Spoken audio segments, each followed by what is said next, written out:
Mars that we were talking about and that ascendant in the last degrees of Leo. So this is right on his Mars and it's right on his ascendant. If a client came to me and we were sitting down, we're like, oh, let's talk about this year. And I saw that, my eyebrows would shoot through my hairline. That's a big one as far as astrology goes.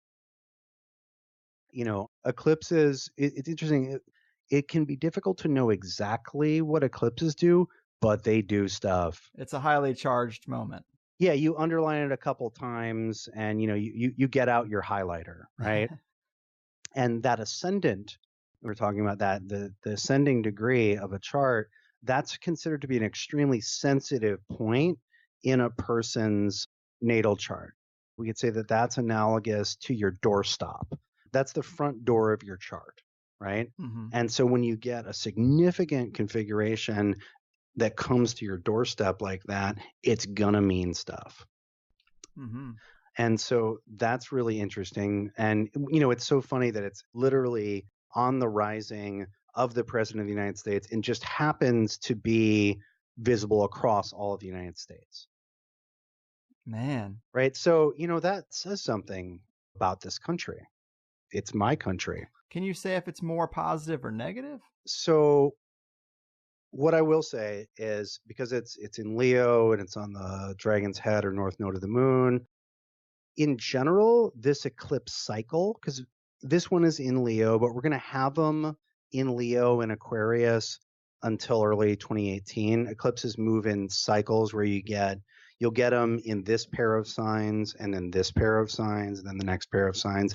It's roughly 18 months per cycle. It doesn't always work out to exactly that. This one's going to be more like 23. But so this one has the north node or the dragon's head, which is the eclipse indicator in Leo. So half of them are going to be in Leo. Generally, if I were interpreting that, it would mean that it would speak to a rise in identification with, how should we say, a rise in nationalism, a rise in, waving a banner and identifying with the banner. It's very like team sports. Damn. On a positive level, on an individual level, I think this cycle will give a lot of people the courage to stand up and say, this is who I am and this is what I believe. It's basically a push to get out there and represent whatever. And it's very linked to the identification mechanism, which obviously works on a nationalist level and works on a local level and an individual level. We can think of a lot of nationalism has led to terrible things, but that process of identification with something is not inherently pathological unless you're a really serious Buddhist, right? Like being willing to step into, this is who I am and this is what I believe.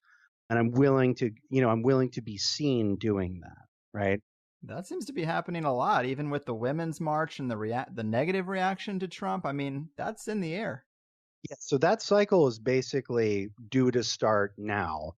But then the most obvious part of it is the total solar eclipse. That's the most dramatic point in, roughly in an almost 2-year cycle of eclipses, right? Because that's the thing when you're looking at cycles versus moments. Yes. And this doesn't have to be astrological. Something's brewing for a while before you get that moment that'll get written down, in history. Yeah. Like the American Revolution, for example, it's not like there was just this one bad day and everybody's like, screw Britain. Right. Things had been building.